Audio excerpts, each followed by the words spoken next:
Hey, what's up, everyone? Welcome back to this episode of the Auto Detailing Podcast. I'm Jimbo, and today I just keep seeing it over and over and over again, and I completely understand why, but please stop pre-rinsing your car. When you start a detail, that initial rinse to the car does absolutely nothing except waste your time, waste your energy, waste the water, and arguably could actually be leading to more scratches than if you actually didn't pre-rinse. Now, I've been going down a pretty deep rabbit hole personally, as I try to come up with new content ideas, new video ideas, new podcast ideas, and now new product ideas. One exercise that I constantly do with myself, or an ongoing exercise, I guess you could say, is I think about what I consider industry norms, and then I challenge those industry norms. And pre-rinsing is one of those, norms, that normal things, kind of ideas that we just take as gospel and really never put more than one thought into, and is really kind of where this whole journey for my product, the Super Soaper, which is a touchless or touch it less soap. And so this idea that we need to pre-rinse the car, I mean, this is an idea as old as time. We see it at tunnel car washes. We see it in every single detailing video, unless they're talking about a rinseless wash. It's a very, very common practice. And it's so common that people, if you told them you're not going to pre-rinse your car, they look at you like you're completely crazy.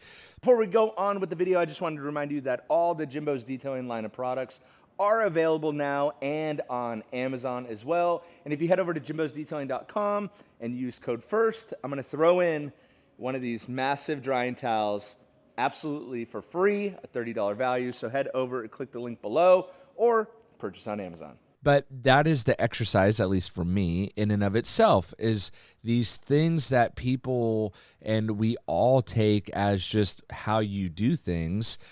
Is there a better way to do it? Is there a different way to do it? Is there something why do we do it like that? And I think that's the ongoing exercise I have with myself, because if we can get to the place of like, okay, why do we do this? Right? And let me just break it down to you how it was in my head, and maybe it'll make a little bit more sense. So the whole idea started with this. I ceramic coat a customer's black car. They come to me and they say, okay, I just paid $1,000, $1,500, $800, whatever it is. I just put a significant investment into my car. How do I make sure that it doesn't either go back to how my old car was, go back to the previous condition that this car was before I brought it to you? How do I make sure my car looks phenomenal all the time? And basically what I would respond to them is, hey, look, every time you touch your car, you have the chance to scratch it. So you really want to touch the car as least as possible, right? Which I think most people would agree with, right? And that made sense to people. But then their next question is, okay, like what products do I need to maintain it? Or, what car wash can I take it to that is relatively safe, right? And of course, I also caveat this with like, it depends on how detailed your eye is. Some people can't see anything in the paint and they just want the dust knocked off of it, right? That's totally one thing. Some people have a very detail-oriented eye and they could see every imperfection, everything underneath the dust, and I would call you a detailer, right? And so it really also does depend on your level of how comfortable you are with the defects in the paint, and then how willing you are to go to an extent to try to alleviate that, right? But after saying this a million times to customers, I just started thinking, okay, well, what products are there? And that's what got me into the kind of like touchless car wash space, right? Of like, okay, if you need to touch it less, because every time you touch it, you run the risk of scratching it. Let's actually touch a car less with the thing that we do the most often, right? And I would tell customers, oh, if you have to take it through a tunnel wash, take it through one that doesn't have one of those brushes, right? A touchless car wash, right? And so I started to really think about that, and it becomes all consuming for me sometimes, right? And so I'm like, okay, so then I started to try to mess with like not, how frequently do I need to wash my car to not have to hit it with a mitt, right? And I know there's the 2 bucket, the 3 bucket, the this, the rinseless, the that, the blah, blah, blah, blah, blah. But rinseless comes with its whole host of other issues, and it's really difficult to try to get a customer's brain wrapped around that for them to do, let alone a whole nother thing of actually doing a rinseless car wash in a customer's driveway and trying to explain that to them. There's actually a whole story that I'll tell one day of when a customer fired me mid-detail because I was doing a rinseless wash. And I can only really deal with one normal thing at a time, right? So my focus really became on car wash, traditional car washing, traditional car wash soap, and that whole realm. And so I started to experiment myself because I love experimenting. I mean, torture testing and product testing is kind of, what I do on YouTube is also what I do not on YouTube. And so I started going down this rabbit hole of experimenting with different soaps and different methods and different frequencies and different foam. And that led me to, what if I didn't pre-rinse the car? What if I just didn't rinse it first? Would that make the soap, would I get a better clean? And that's what I did. So it's actually on YouTube, and I have that Wash Chems video which was really eye-opening for me. And I kind of just turned the camera on, and this is something that I'm trying to get better at, of just like turning the camera on of me experimenting and just kind of not knowing the outcome, but just kind of sharing that. And so I did, and I did it in the only way that I would know how to do it, of like, let me just foam half a car dry, and the other half of the same car I will pre-rinse and then foam. And what I found, and it was kind of perplexing at first, is that it's actually better if you don't rinse your car with water first. If you just take a dry car and you with the foam cannon, obviously if you do a bucket wash, that's a whole nother thing, but I assume the majority of people listening to a podcast about car detailing are going to have a foam cannon of some sort. And if you don't, and you're very serious about cleaning your own car, it's a huge time saver, huge labor savings to have a foam cannon. Well worth the investment. Okay, just as a side. So that Wash Chems video really was the first time I'm like, okay, I'm not going to pre-rinse my car anymore. I'll be honest with you, I still fight the tendencies to pre-rinse, right? Still fight it.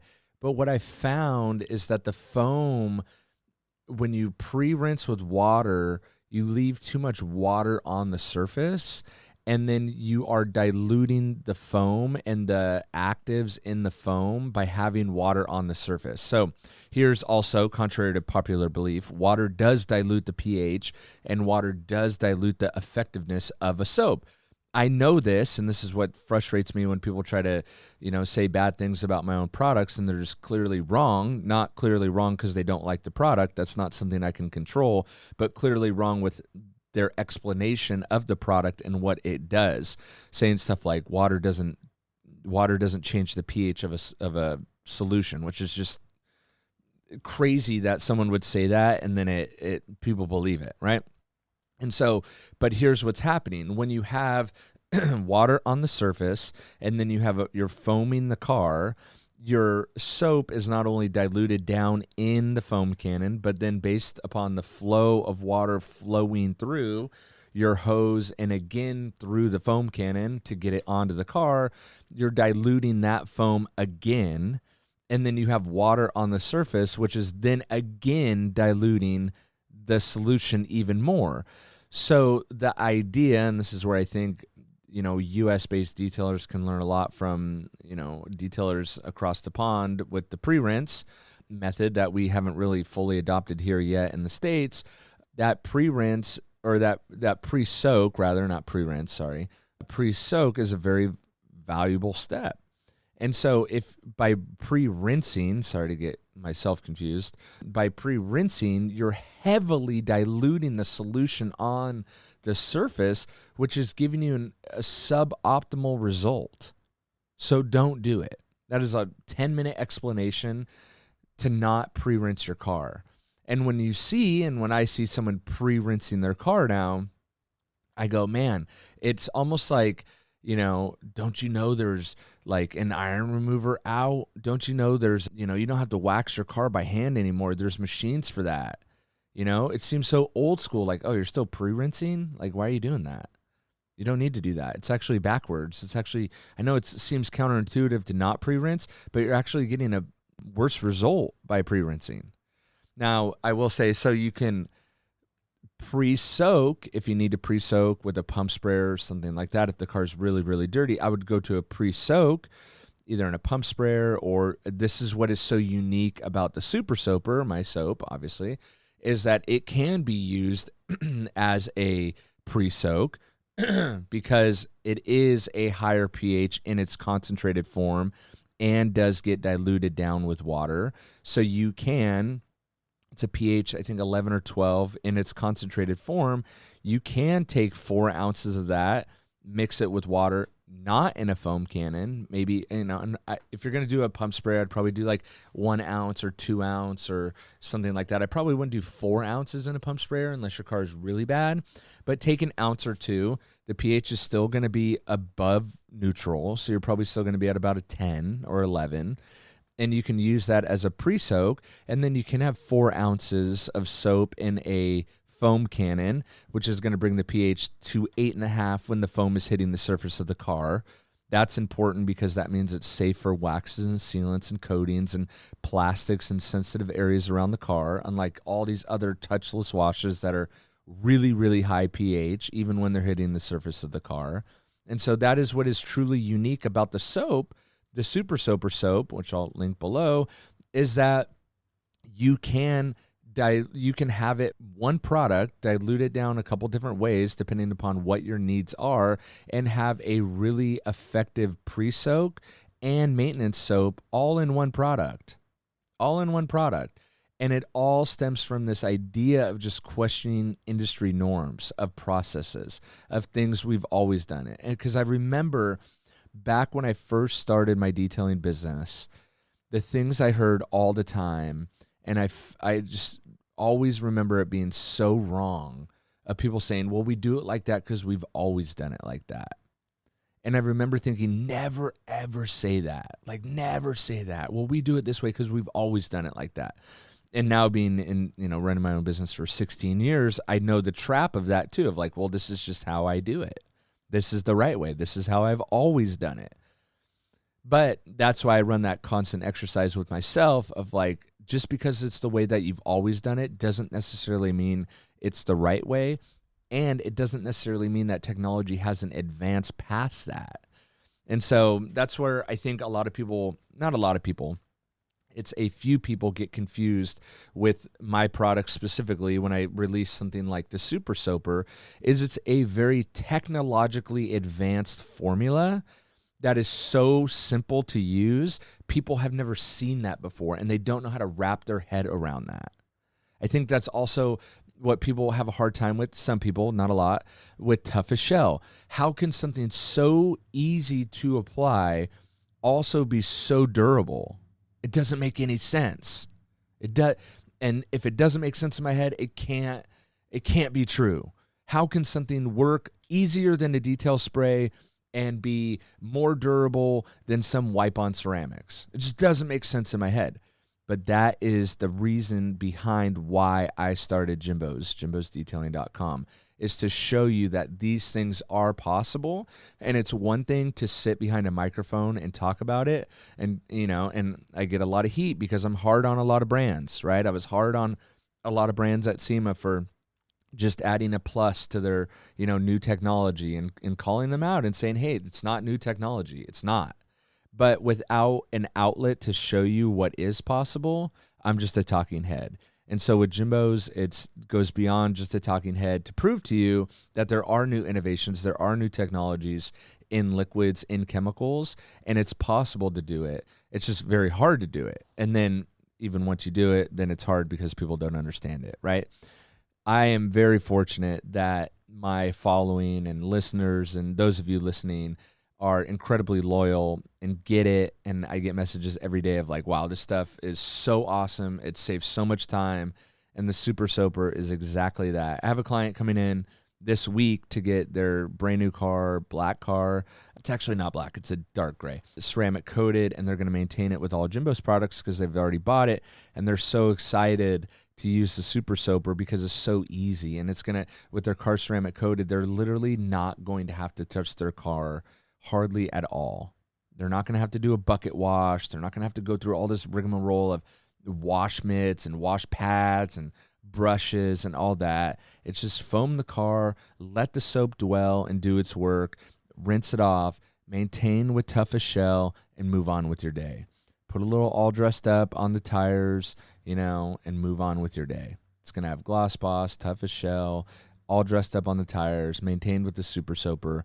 And that is where I intend to leave my line. I'm probably going to come out with an interior cleaner, but I'm very much taking the in and out approach, the less is more approach, and just have really effective products that do what I say they do.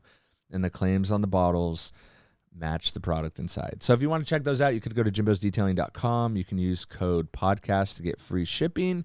Or if you spend over $100 and use code FIRST, you will get a free massive drying towel, which is arguably a better deal. Retail value of about $30 on that towel. My favorite way to dry a car if you don't have spot-free water. And so, yeah, but don't pre-rinse your car. Just pre-soak if you need to, and then go straight to foaming. And you will see the dramatic difference of how much cleaner your car is. So hope you guys enjoyed that one. Catch you on the next one. See ya.